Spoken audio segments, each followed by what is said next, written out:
Hi everyone, Angela here. Print out the pattern at 100% letter size, cut out both pieces, the center hole on the top piece, and then join them together. You can find the link for this pattern down in the description below. Cut the 3 notches on the top and the 2 at the bottom. Cut the ends of each dart and then use an awl to poke a hole just below the points.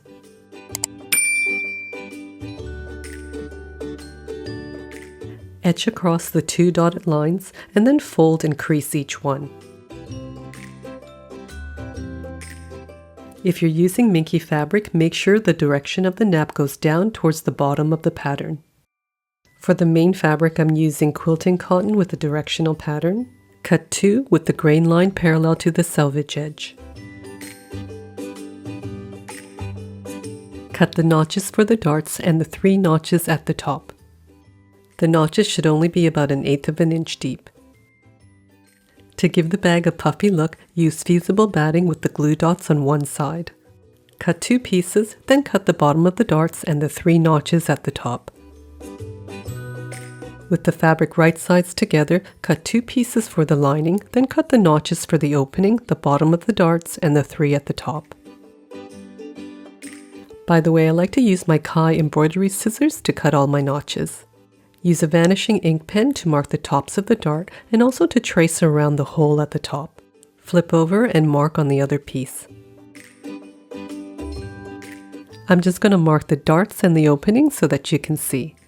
With the glue side up, place the wrong side of the main fabric on top of the batting, match the notches, and then press together. Then repeat with the other pieces. Place the pattern on top with all the notches lined up. Fold along the 2 dotted lines and mark the stitch line onto the fabric. Flip over to the batting side and then mark out the bottom and the top of the darts. Repeat on both sides for the other piece. For the trim, I'm using 5/8 of an inch and 1/2 inch wide Ric Rac. You can really use any type of trim that you like. I'm using a Brother NV50S sewing machine. The link for this and the tools I use are in the description below. Make sure to use coupon code NOTCHES NV50S for the special offer. Center the wider Ric Rac on the top line, start by back tacking, and then stitch right along the center of the Ric Rac.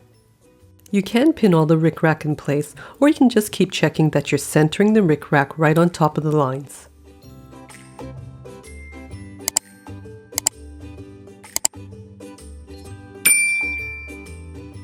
Back tack at each edge and cut the Ric Rac only when you're finished sewing both pieces. Now sew the smaller Ric Rac on the bottom lines. For other Easter project ideas, make sure to watch my tutorials on how to make fabric carrots and also a cute little bunny ear basket. I'll leave the links for them down in the description below. Now 2 rows of Ric Rac is just fine, but if you want to add 1 more, just stitch in between the 2. With right sides together, place the lining on top of the fabric, match the top and side notches, and clip in place.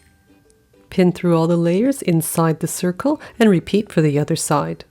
Stitch all around right on top of the line. There's no need to back tack, just overlap your stitching about 1/2 an inch to finish.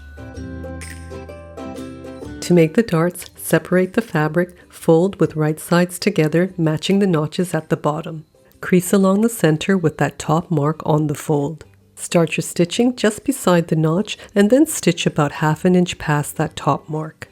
Stitch with a very slight curve. Start by back tacking and then finish your stitch by running off the edge. Trim the thread, leaving about 1/2 inch tail. Repeat for all the darts. Cut down the center of each dart to the mark. Fold the piece in half and then cut out the center of the circle, leaving about a 1/4 inch seam all around. Cut small notches all around, about 1/4 of an inch apart. Cut your notches close to the stitch line, being careful not to cut any of the stitches. Separate the fabric, open up the darts and press them flat. The darts will create a slightly rounded shape at the bottom. Pull the lining through the opening and adjust the seam all around so that it's right in the center. Pull the lining taut as you press around. Trim the lining if you need to make it even, and cut the center notch again. We need to stitch the top handle part of the bag first. With the lining side up, roll tightly starting from the right hand side. When you're about 1.5 inches from the edge, separate the fabric, fold the main fabric up and over so that right sides are together, match the side notches, and pin together just below it. Push the rolled fabric in and out of the way and carefully clip the outer edges together. At the top, unroll the fabric a little bit so that you can easily match the notches and clip just a little bit to the right of them. Using a 1/4 inch seam allowance, start your stitching right at the notch. Start with a back tack and then carefully stitch around just past the top notch and back tack to finish.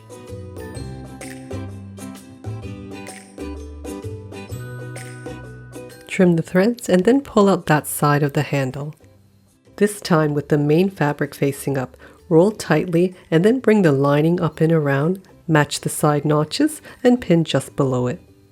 Again, push the rolled fabric out of the way and clip the edges together to the top. Continue the stitching from the top, back tack, stitch around, stop at the notch and back tack to finish. Pull out the handle and then repeat for the other side. Open up the fabric and push in the handle slightly on each side. Then open up and separate the fabric right up to the notches. Put right sides together and carefully match each side at the notches and then pin through all the layers between the two different fabrics. Clip all around and then on the lining side place 2 pins on the bottom notches for the opening. Start by back tacking at one end of the opening, stitch around making sure that you're only catching 2 layers, then finish by back tacking in line with the other stitching. Flip the fabric in the center out of the way, start by back tacking in line with the other stitches, stitch all around the main fabric, and then back tack when you get to the notch on the other side. Flip over to the bottom of the lining, start on the other side of the opening, back tack, and then stitch up to the notch and back tack to finish. Turn the bag right side out and check that both seams are nice and tight. If you find it still gaping, just go back in and sew a few more stitches. Push in the main fabric out of the way, fold in the seams of the opening straight across, edge stitch to close, back tacking at the start and finish. Push out all the edges, adjust the seams, and then give it a good press. This bag will easily fit about 8 eggs. Push in the bottom and it'll sit like a cute little basket. Thanks again for watching, take care, and happy sewing!